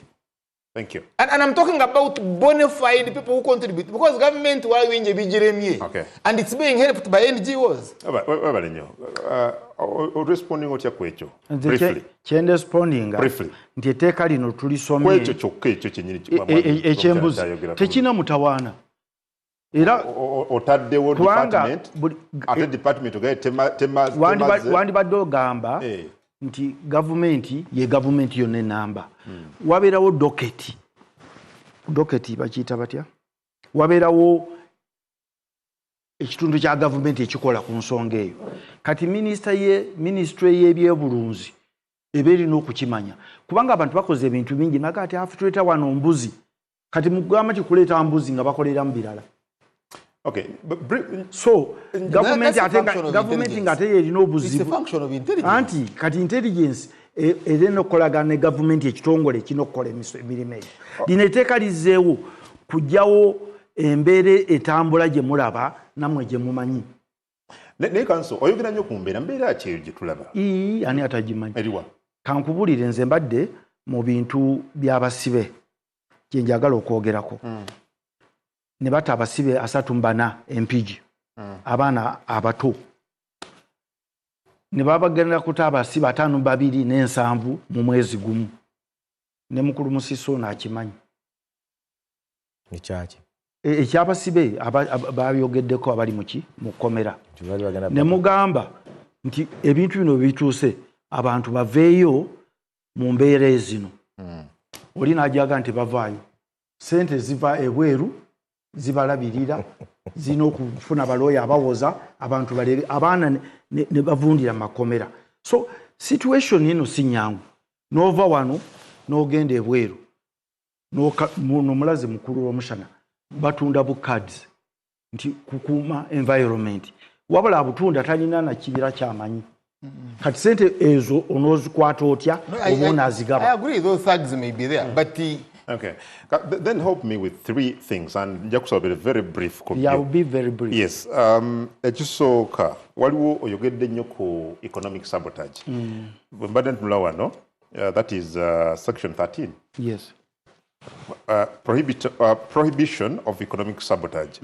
That a person, then concerned as a journalist, because that a person who publishes information or participates in any act or activity that weakens or damages the economic system or viability of the country, causing economic disruption, insecurity, or instability, commits an offense of economic sabotage and is liable on conviction nebirala. Yes. I find that being vague. Kubanga economic sabotage clearly defined. For example, singa tubane maybe tourists. Yes. Bavudde Bungereza bazzewa. Bafunire ekizibu anywhere, maybe mu gempaka yonna. And I publish a story in that regard. Don't you therefore describe me as someone who is engaged in economic sabotage? No, it's not, because if a person who publishes information participates in any act or activity that weakens or damages, so if it does not weaken, and you are... So how would you determine weakening? But it's clear. When it weakens and you say Uganda is a horrible country, don't even come, that innuendo. But do you have the impact it has weakened? No, it weakens or damages. Hata kwade chokulabirako or damages. Abasirikale omuganto ba AD, abayekere omuganto ba ADF bakubye journalists. Yes. Bakubye abalambuzi. Yes. That's a fact. No, but that's okay. But when you say, national paka batideo omuntu but abalambuzi babase ngamba no you have sabotage ekyo okay. Honorable Nsibano, singa mpandiika emboozi bwetyo osuubira nti kigenda kukanga abalambuzi abaliyo. By the way, you remember yes. the way we handle our maize. Yes. Tukugira bulungi guli mu toxins. Yes. Oh, Lake Victoria has been poisoned and therefore our fish is poisoned. Osaka taleke byenyanja. No, ekyo kiri okay. But when that's the law. Bogenda maaso noga no loigamba weekends or damages. Bogenda maaso noga nti bannange temuddamu okulya ebyenyanja. Then kiwandiike bwotyo. Atusobola kitekate muteeka. Kigenda mu regulation. Butomanyi bwo wandiike. Kigenda mu regulation. Doesn't that damage or weaken ebyenfuna byaffe ng'eggwanga? By implication. Naye kati mu regulations bagenda okukola ziyingira ku specifyinga biki ebitakuta ate neteeka kwatoyinza kuteeka kintu kyonna mu okay, thank you. Ekyo kimu ekidde kisemba ku ekyo because ngenjagala ontangaaze etteeka lino lyogera ku I mean for example donors abadde bagabira NGO sente wano but also the government yemu ku naye badde efuna sente yes okuva ebweru w'eggwanga in fact nzijukira ekitongole ng'ekya DGF kyawonga ne government sente mu basibe n'ebirala mu bbago lino government yo teyeetunuulira nga foreign agent tesobola kweteeka mu bbanga eri na fiscal policy abatulaba eyo government etula wansi bamemba parliament bano balina obukiiko mu trade committee nebiisa sente ziva ebweru zonna mu government ziri accounted for kubanga lina fiscal policy neziteeka ne mu budget bwe tojja kuleeta sente zitali mu budget etaataaganye entambula y'emirimu. Okay. Eza government ziri catered for. Era n'amabanja agamu bagagana. So what happens kyokusala ekisembayo what happens ku mabank kubanga nago nalabye banking sector ngeri concerned kubanga we all know nti sometimes bankers zikola recapitalization okuva ebweru w'eggwanga. So muteeka lino what happens? Banka za wano zibadde za bufere mu mbeera eyo. Nze natunda property Kawe Beach e Dar es Salaam. Sente zaagana okujja wano. Bangamba tuzitwala wa. Naye wano ewaffe nyumba ya namwandu. Wakati aba banka, the insurance companies, ezo companies amasimu kyezaagala ze zikola. Osobola okuleeta n'otwala nga bw'oyagadde. Tosobola kifuna. Mu America okufulumya $2,000 ojuza empapula za Vincent. Tosobola zifulumya anyhow. China tosobola kufulumya sente anyhow. Wano ewaffe ne Rwanda I think ne Tanzania gemmanyi tosobola kufulumya sente nti watunze property yo ngeri manyago. Well, so I think we have to get okutegera etteeka lino ze kyensaba abakulu bayogedde bintu bingi nange bimbyendabye tibirumira naye tugende mu parliament gye bayisa amateeka tutereeze embeera naye tetuvumirira tteeka lino ddungi nnyo. Musese naye nga ddungi nnyo. So oyagala bagende mu parliament ddi kubanga nze nvudde n'emunyonyo ku budget committee ng'ompise n'ensanyuka senga mbadde n'akasente nandigulidde n'enkoko abantu bategere etteeka lino ddungi nnyo bw'obanga wazijja mu gyali ne bagiyita foreign agent nga bamusiba ani this the problem munange weebale nnyo wakyaziza nsabambi yabadde ayina mutwalo 10 yazijje Tanzania and is a foreign okujjako ng'amenye etteeka njagala kujja onsimbira but before you do that council Musi diaspora nabadde tunulira figures I think ndozo last year yokka ensimbi ezayingira kuva mu bannayuganda bawangalire bweru zisoba mu trillion kaziyingira wono munda mu ggwanga olowooza ebbago lino lirina engeri gyegenda okukosaamu inflows zino okuva bweru butereevu era kaakati bano kye bakoze mu luzungu kye bayita nga kye bakola ku Musa mu Misiri nti n'oyiwa omwana n'amazzi mu baafu kaakati olw'okuba baagala okuyisaamu ebyo ebyobufuzi tayogedde ripple effect oba kirigenda okwonakwonako ku nsonga endala kankuwa ebintu nga bibiri ekisooka inflows oyogeddeko abantu zitagenda mu byabufuzi zigenda mu nsonga eza bulijjo okimanyi nti bankuba kye baweerera abaana bazimba bakola ki ono yakava mu akademiya betanagenda mu bifuzi akimanyi nti zino research grants zasinga okwogerako abali abasomesa be basinga okuzifuna ne academic institutions nti twafunye dola $10,000 okukola research bwetu either omuntu omu babiri oba faculty kibe basinga zifuna okimanyi nti investment kakati lero bagamba nti senga opatinaringa ne foreigner okugeza gwe nga munnamawulire senga obadde mu film katugambe Netflix ne kugamba nti kungu twagala otukolereyo documentary mu Uganda already oli wansi wa tteeka lino already wansi wa tteeka lino in fact kyetulina okumanya ekikulu nti sina government kawairo kubanga bwetunagenda kawairo tuyinza okusulawo wano obuwairo kumpi 9 ku 10 buli vague buli broad nnyo bugazi nnyo bugazi nnyo kakati mami sibambi atugamba nti mugende mu parliament last week we bali teeka mu parliament first reading enkeera clerk n'afulumya akalango k'amawulire n'agamba nti abaagala okuleeta ebirowoozo mu bireeto obutasukka 24 nze ncontribute nze ku mateeka mangi nnyo ku stage eyo wadde ebimu tebitwalibwa era mbadde nteekateeka okuteekayo by Friday abadde oli awo mbadde nalabye ndi awo jo nga ndaba koda paper y'olwaliro second reading okiraba kakati ate nga si gwe mulundi ogusoose okimanyi nti no waliwo netteeka lye baayisa ennongoosereza mu tteeka lya Political Parties and Organizations Act si gwe mulundi ogusoose okulaba nti so ne public participation in Honorable Nsibambi gyakusindika nti muleete ebirowoozo byammwe bijagiribwa ligenda kuyisibwa buyisibwa ekirungi kyokka ekiriko ku mateeka gano amabi bintu bibiri ekisooka tugenda zijjawo ekisooka nti either agamu tegakola at all nti bagayise ne gatakola ne gatabaako kyegakola buli woleeta etteeka ng'otargetinga a particular group of people nga etwalaba ku eryabafuzi b'ensikirano mu 2010 naye ekyokubiri oluusi bano ba Honorable Nsibambi mukosanga kyakulabye kuba yewaali ba Honorable Nsibambi abo abatera okuba bakadeidei sikikosa mu ngeri yakujerega naye abaga moving ennyo abagogerera ennyo ebiseera ebisinga ge basooka okukwatiramu. Thank you. Katuwumulemu ku NBS TV kwoli tunywa ku mazzi katono bwe tukomawo nja kuba mpita mu bumu ku bubaka bwammwe oli wa ddembe kati kozesa #NBS Barometer #NBS Barometer gw'oyogera kiro olowooza ku bbago lino bwe tujja awo tova.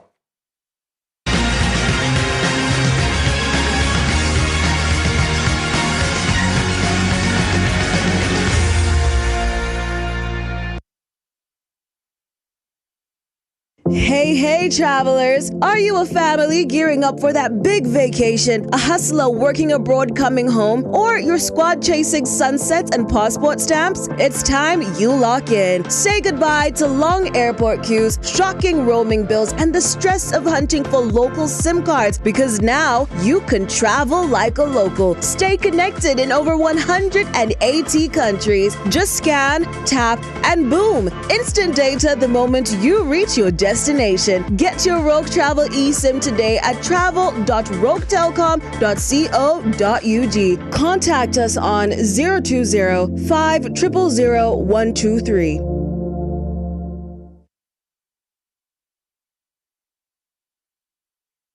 When you don't use Momo, you get insulted by strangers.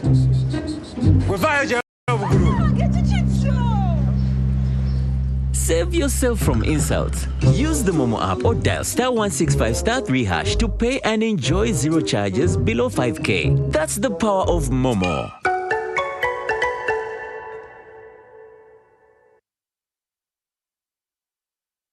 Was there something like missing marks? Missing marks? Yes. Missing marks? Yes. It was not because you failed, actually. The Lord tells me. And that's the devil, eh? Even this lecturer didn't know what he was doing. Today, as I lay hands upon you, Yes, Father. your miracle is being fulfilled. Eh? Now, everyone who has been going through this, Amen. it's to you, eh? Watch The Power of Prophecy with Prophet Elvis Mbonye this Saturday, 6:30 p.m. on NBS TV, Uganda.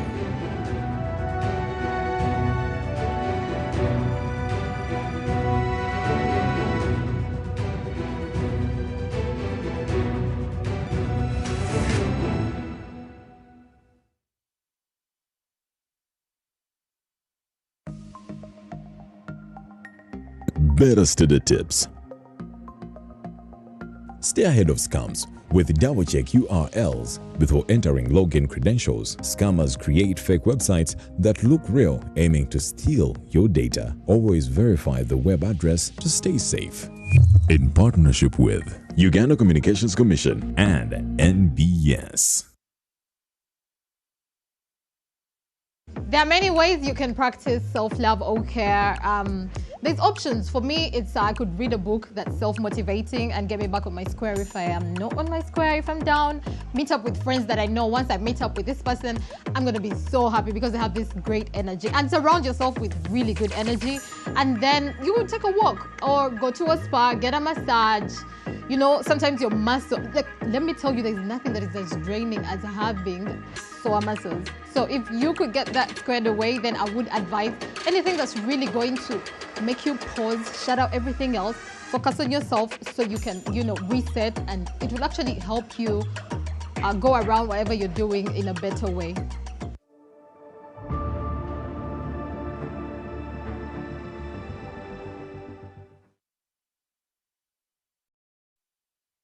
Across Uganda, the parish development model is paving the way for prosperity, helping families transform their lives through strategic farming practices, like the 4-acre model.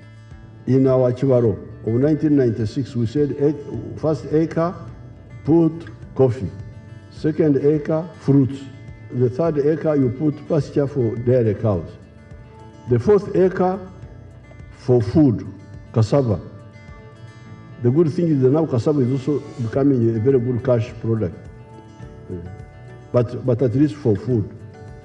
Then, mind you, the backyard. You put poultry for eggs, you put piggery. I'm in a 1-acre plot of land.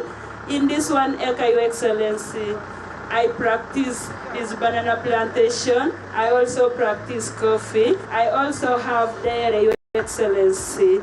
Every month, Your Excellency, I get 500,000 from these bunches. The 7 activities we recommended, they have a big global demand. We have 10,000 Nile tilapia fish and 10,000 African catfish. And when we sell our 10,000 tilapia, we get in one harvest 20 million shillings. Fruits, especially capsule, which is cold, can do very high value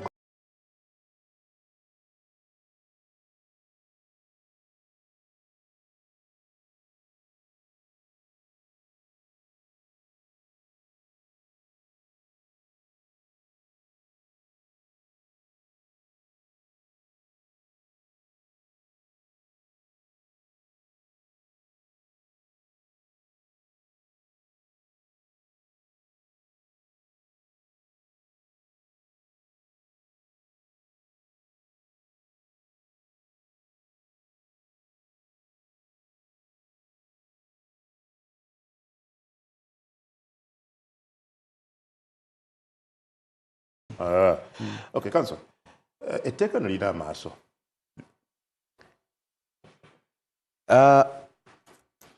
Kanjogere ku bintu bibiri okuddamu ekibuuzo kyo. Ekisooka waliwo abantu abalowooza nga Honorable Nsibambi ono nti Nuupu efuna ssente nnyingi nnyo okuva wabweru. Era ne wana akikonyeeko n'agamba nti abasibe bali bagenda kukwata abasibe 72 ne mubagamba temubata. Kakati nze njagala okwogera olwaleero oba omuwa programu nyingi nnyo, muwe programu enkya ajja aleeta obujulizi wano ku mpewo. Mukkiriza ajja aleeta obujulizi nti bannange bafuna ssente weziti yogera ne figures. Kakati kubanga oluusi wabeerawo ebiboozibozi ebibeera oluusi mu gye tubeera gye tukyakalira naye nga biboozi buboozi. Oluusi abantu abo abanyuma ebiboozi ebyo ne beesanga nga batuuse oba obaawo mu matu agalina offices ennene ne bagamba nti kisoboka okuba nga kituufu. Kati n'ogamba nti katageti ng'oba oli awo political entities kyogera nnyo ku political entities etteeka lyogera ku political entities ate nga gye natandikira nakugambye nti already okugeza political parties zibadde zikugirwa waliwo n'omuwendo gwa ssente gwe zitalina kufuna oba waliwo ne ssente gye zitalina kufuna kuva ku sources ezimu. Naye kaakati njagala okulowooza nti olugambo olwo lw'empisa olugambo lw'ebiboozibozi ebyeri eri ebifo byesagala kwogera kati ne lwesanga mu mateeka ne weesanga ne bagamba nti kakati ova olaba nga era nagambye nti olwakuba lwa byabufuzi bataddemu okwagala okutta okulwanyisa balowooza balabe ab'ebyobufuzi naye nga nze kyendowooza bwe kuba kwagala kuba nsiri bagiyo nuclear bomb kubanga egenda kusaanye kubanga bye bataddemu ebiri geno bikosa abantu bangi nnyo. Kyova olaba nga nze ginagane nagambye nabadde sisuubira muntu yenna munnamateeka naddala okudraftinga ebbago mu draft eyo nga bwefaanana essaawa zino. So njagala okulowooza nti liina amaaso erigendera byabufuzi be balowooza kyoba oli abafuna ssente nnyingi ate nga ekitali kituufu. Is this bill unconstitutional? Of course since agamba nti bill erina bingi kubanga etteeka limala kuyita ne tulyoka tugamba liri unconstitutional. Essaawa zino simanyi parliament kyeneefulumya nga bwe liri kaakati limu bingi nnyo. Of course nakugambye dda waliwo kyetakkanyizaako wano kyemugambye nti okugeza tuyinza kukyusa status yange kyentupebwa ssemateeka ekyo kyennyini that is unconstitutional nti ssemateeka teyinza kuwa kintu nekikugibwawo etteeka erinafu ku ssemateeka okiraba. Ekyokubiri abuyinza buba wa minisita balina emirundi ng'etaano nga minisita bamugamba nti ajja kusajjawo kino by statutory instrument. Ekyokusatu nagambye emisango egimu nga gye bayise disruptive activities gye misango gye tuzze tugamba kotya ssemateeka gyemaze n'okwogerako okugeza ng'okwekalakaasa mu mirembe nga tulina gwoni ssemateeka yakyogerako dda kotya ssemateeka ekiwa kotya ssemateeka ekitapuse ne kotya esukulumu ekitapuse. Kakati ekyokugamba nekiri linda katono Adam malirize obwedda waliwo gundi kyagamba Romushana ekyokwenfluencinga tukimanyi nti ssemateeka ewa eddembe okwogera ewa freedom of expression ewa abantu eddembe okwetaba mu ze bayita civic activities nti eno program PDM banne tulowooza nti yeetaaga okwongera bweti bannange seegi kyetaaga ssente muzongere emyaka bwegiti ekyo ddembe liweebwa abantu. Kakati bw'ogamba nti ono olw'okuba alabika asasuddwa foreign agent agamba nti nno ssente za seegi zino ziweebwa abakadde nti mukendeeze emyaka olw'okuba ndowooza alina agenti. Kakati olaba nti erinnyirira eddembe lingi nnyo eriweebwa ssemateeka mu stage nga bweri bwetyo. Olowooza etteeka oba ebbago lino singa linayitaga etteeka ligenda kubakosa litya nga bali ku ludda oluvuganya gavumenti? Terigenda kukosa, lijja kukosa bali ku ludda oluvuganya, lijja kukosa kubanga bannayuganda lijja kukosa buli munnayuganda n'atali mu byabufuzi. Nkugambye n'omuntu afuna ssente Adamu nga ggwe ng'ozifuna ku muganda wagambye nzimbire ennyumba you could be affected. So lijja kukosa buli munnayuganda. Ekyo si kituufu. Anti ate si kituufu bagambye nti a certain threshold of money si nsonga baza abeefuzi oba nedda olina ofuna license. Not so. Kakati wacho ganto you'll be affected. Nti ozimba ennyumba bakuwadde ekyengo n'okufuna license. bwe bagamba nti ompeereza milioni 5 ngenda kuzimbira hoteri threshold ya milioni 4 honorable Nsibambi. Mu myezi 12. Yes. Council. Yes. So shinsonga oba oli mbyabufuzi oba nedda. Ezo sente nyingi nnyo okujja mu ggwanga nga tezitunuliddwa gye zivudde n'entambula naye tebagaana kufuna. So does it mean bwe mba wakufuna obukadde tugeze 5 mulundi oba mwaka gumu oba mulundi gumu okuva ebweru w'eggwanga ngenda kuzimba nnyumba yange nina because threshold ya milioni 4 zino zisukka mu ezimu 5 gula buguzi na ttaka sina kuzimba okufuna olukusa lwa minisita olukusa lwe boogerako yes that's the answer yes no anti olukusa lwe boogerako lwanja munsi yonna gyekiri ojjuza ne foomu tekitegeeza nti bakwadde n'ojjuza foomu n'ocomplyinga ng'asaba visa n'ebeerayo naye bange emanyiddwa sente zizze zigenda nedda honorable Nsibambi sagala kukozesa biga bya Romshon Linda regulations yagambye teeka ligamba as it is now nga tunagenda mu regulations ligamba oteeka okufuna license oba certificate we call it approval not like license because they are approved by document yes and it's renewed by document you register as an agent that's ordinary everywhere in the world. Okay, honorable please nzija mami Romshon just a minute.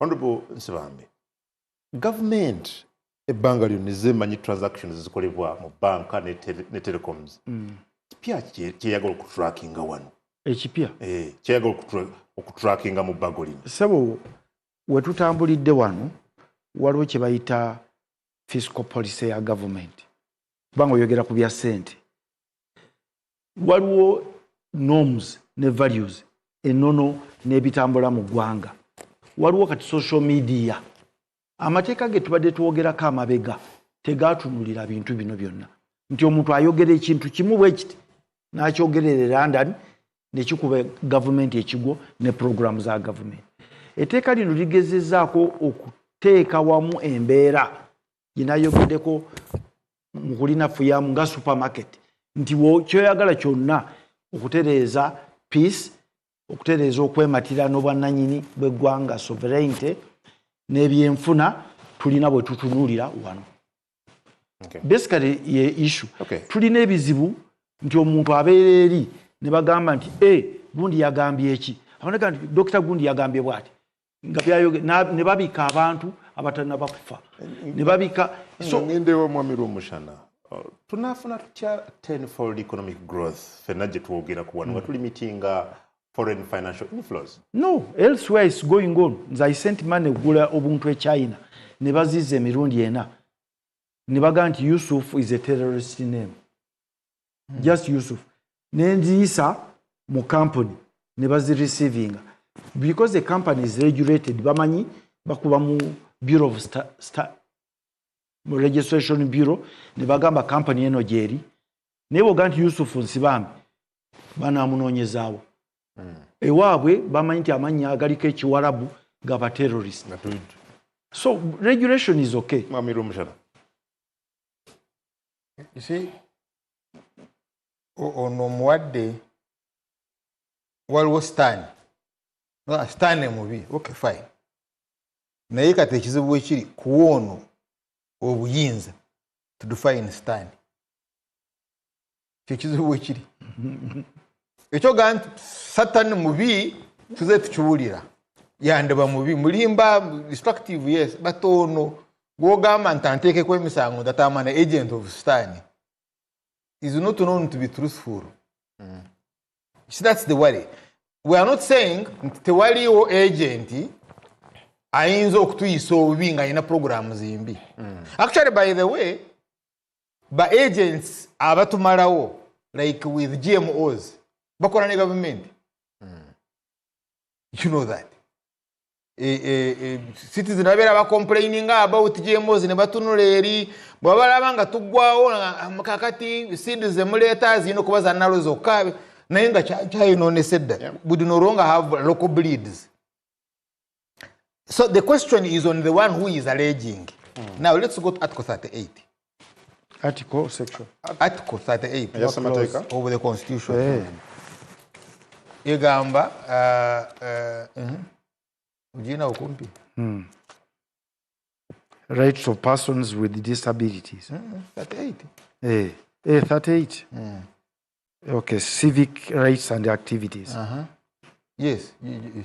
Every Ugandan citizen has the right to participate in the affairs of government individually or through his or her representative in accordance with the law. Every Ugandan has a right to participate in peaceful activities, to influence the policies of government through civic organizations. Very good. Kakati yekyayongeddeko nyina eddembe to participate in activities of government. He says in accordance with the law. Kati aleeta teeka. Eringamba, yes, you have that right. Naye ompunyira ngaali agent. You get? Therefore, I am going to derogate on that right. Nze singa ono akinkola siyo yaganda ekereziya to do mass. Because oli yakubira omufather, yakubira archbishop. Now this mass is not going to take place. Katugonoonya reason gyowa. Either candles teziriiwo oba some sacrament galiiwo, but you are not going to pray. You get? Kati oyo gongamba nti is the one who is going to allege that Adam Mukungu mukukubiriza Barometer Akaasammeeme yafunye million 2 from a government, from a foreigner to do this. Chava ayogera bino. Adam Mukungu agamba, it's my right. Naga, no, but you see, under this law, it's your right, but it must be in accordance with this law. And under this law, you are a foreign agent. Now, yekyalina okukola kuteeka mu kkomera. We know it traditionally. Talina kujja kuwoza. All he needs to do is kukwata Adam Mukungu n'agamba nyina evidence wabadde ku TV ng'ogamba toyingirira kereziya.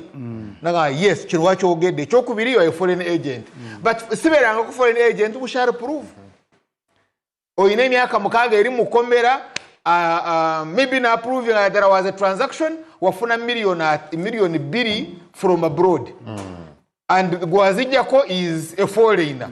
Who is this foreigner? I see the Ugandan citizen Yusuf Swambi, who is residing in London under this law, is a foreigner. Yakwa million 2 oyogere kino. Owedde. Yep. And this law therefore we have, because for us we have even gone beyond dictatorship. I would rather you say tetukyayagala dissent. Because ayagala to influence policy here. Kukola yobadde otya. Gaddafi yagamba mukulu Museveni, according to Mr. Museveni, nkuwe sente n'asagala sente zo gweze mpe mundu. I will see how I will get money. Nga nyine mundu eri mu Uganda. Gaddafi brought guns. So oli gwe weeraliikirira tasobola kulemwa kuleeta sente. You know what I'm talking about. Kati now let's go on economic sabotage. Yembadde njogera. Maybe I end with that. Wanga toyina budde. Parliament, Kosase, to be specific, yali enoonyereza ku Uganda Airlines. Ne bagigamba mugenda kutataganya entambula y'ennyonyi yaffe. This is economic sabotage. Ne bagigaana. Kosase. Yeah. And Andrew Mwenda did the same. Actually, his was worse. Naye ennyonyi ya Uganda ebuuka mu bbanga terina mafuta. Bagikuba endobo binnyo byayogera. You get ne pilots abazivuga tebamanyi kukola ki, tebamanyi kuvuga nnyonyi. Tweet ye was not taken as economic sabotage. Abatakkiriza Parliament kunoonyereza ku mukyalo oyo ne Uganda Airlines bakkiriza tweet ya Andrew Mwenda, and they dismissed the woman. In other words, the sovereign is Andrew Mwenda obakolera. The sovereign are not the people of Uganda and the Parliament. Because where do you have power? So katukukkiriza nti mwakitegeera abantu aba Uganda olw'okubagula ennyo mu bululu tebakyawulira nsonga, bawulira sente. Kati temwagala abalala nabo bafune sente. You simply say that, but munoonya excuse, munoonya eno, just kusubiramu abatayina. You use other laws, but this law is about our freedoms. and singa tubadde serious twandikikiriza, but of course we are not very serious. Nze nkubiriza ba MPs nga bulijjo babule baliise nga teyina koramu constitutional court striking off maybe yeriwo but ligenda sirabawo MP information mwami Rumushana lyayise dda no terinaba naye already olina ababaka ba NRM abasinga obungi of course mu parliament abavaayo dda ne balaga obuwagizi bwabwe eri ebbago lino kati nze mbulira omubaka wa mukulu Museveni okuva ku mukyala Anita Amungu okudda wansi anaawona in the next primaries ezijja under this law. Nze mpaayo omwo etteeka ligenda beekwatira bennyini olwoza nti linoonya abaana bono tubetaaga nateeka just mukaali obateekako yona byadurire ebyo byokuyambala bya uniform n'obasiba n'obamalawo but lino etteeka balireese okusiba dissent abali mu bubanga tabakwagala mu constituency they want to simply say you are an agent myaka 2 and you know under this law kasaba kusiba ng'osukka myezi 11 without the option of a fine olimu bakujayo mu parliament so they only need to allege byobadde wakanya mu parliament you are an agent of parliament of an agent of a foreigner here is the evidence you got this money naka correction katono nnyo correcting ku kya Uganda Airlines nali ndi member wa Kosase nali kuno olukiiko olwo nga Honorable Senyonyi ye chairman ne tukola report eyo tebagigaana tetubuuza ku Uganda Airlines because of economic sabotage. The president wrote the speaker. No, bawandikira speaker ne kiratukwata ku president atatu influencing. Ne report bagigaana mu mateeka rules of procedure. Kasa report erikinga nga tenaba kutuuka mu plenary kugidisbetinga efa bufi efa era kakodyo wakaali kakodyo akakolebwa meyamwe bagigaana kwa yalikinga Twitter ya Andrew Mwenda teyagenda mawulire ya Twitter sigimanyi ya Andrew Mwenda naye en report ya ogigaana bagigaana because yalikinga mu teeka lino ba mu bbago lino minisita nga bamuwadde obuyinza bungi I'm wondering munakola mutya kulaba nti obuyinza buno tebuli misused nange na comment nti bandi badde bawa exit omulyango nagwo ogufuga minister ne minister kyamuweseza explanation yali nti ye minister webya internal affairs yekulira security ne peace so basically kwe kumwa okubanga ye minister ya leadinga docket yeyo ne harmonization of the other laws bolaba amateeka gonna kujjako maybe Bank of Uganda Anti Money Laundering Act basically ye minister yali in charge ya docket ya terrorism ya NGO ya so kyamagezi okuwagikamu embeera eremesa abuse of those powers anti bitwagala ne mu memo yange nakitaddemu no chibanga it's not about abuse of power ne regulation bobango ina NGOs lukumi nga zona zina programs nga nungi but nga zeetaaga minister okuzitunula mutamalako that's an issue that means you are going to have backlash on the Singana High Court, Misango. Well, and yet you are a very poor country, you are dependent on NGOs. Well, atlava ku NBS TV twagala genda kati ku Afro Mobile, ginonye ku simu yo oba ku computer yo oba smart TV.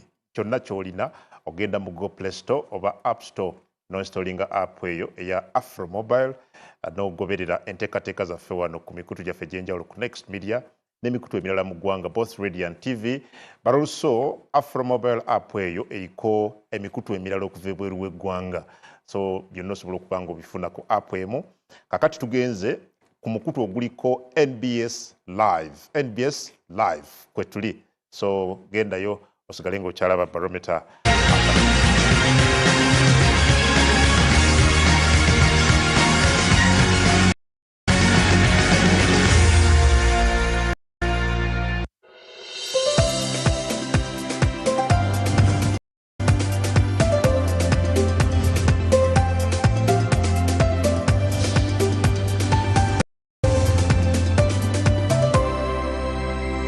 NBS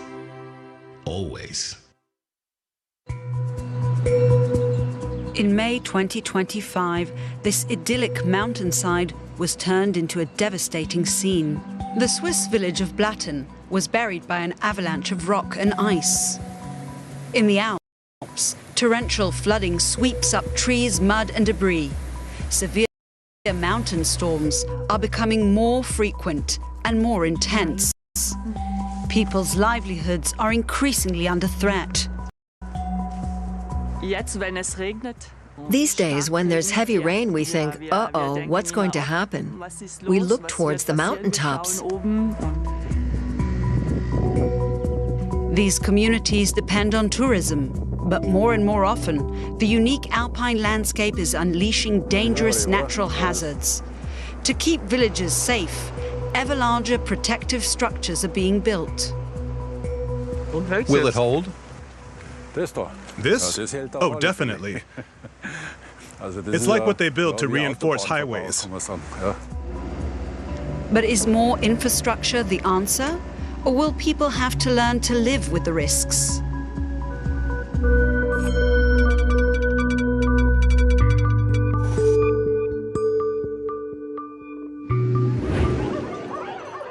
September 2024 in Konya, in northern Italy's Aosta Valley. People are celebrating Alma Betrieb, the community's most important holiday. This year, it's especially emotional. Just 3 months earlier, the area was devastated by mudslides. Konya was cut off from the outside world when the road down the valley was swept away. The municipality, population 1,300, lies on the edge of Gran Paradiso National Park. The economy relies on hiking and nature tourism. The festival MC is Giuseppe Cutano, one of the town's most engaged citizens. He also runs the local civil defense group. At this point, the roads have only been temporarily repaired following the mudslide.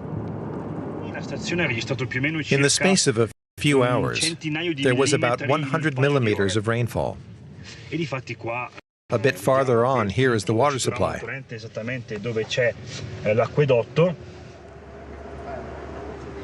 The entire town was cut off for 4 weeks. Hundreds of residents and tourists were evacuated by helicopter. The damage to public infrastructure alone amounted to 30 million euros.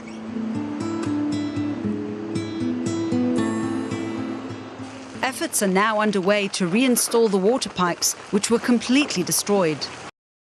As civil defense officer, Giuseppe Cutano meets with the head of the construction company and supervises the rebuilding work.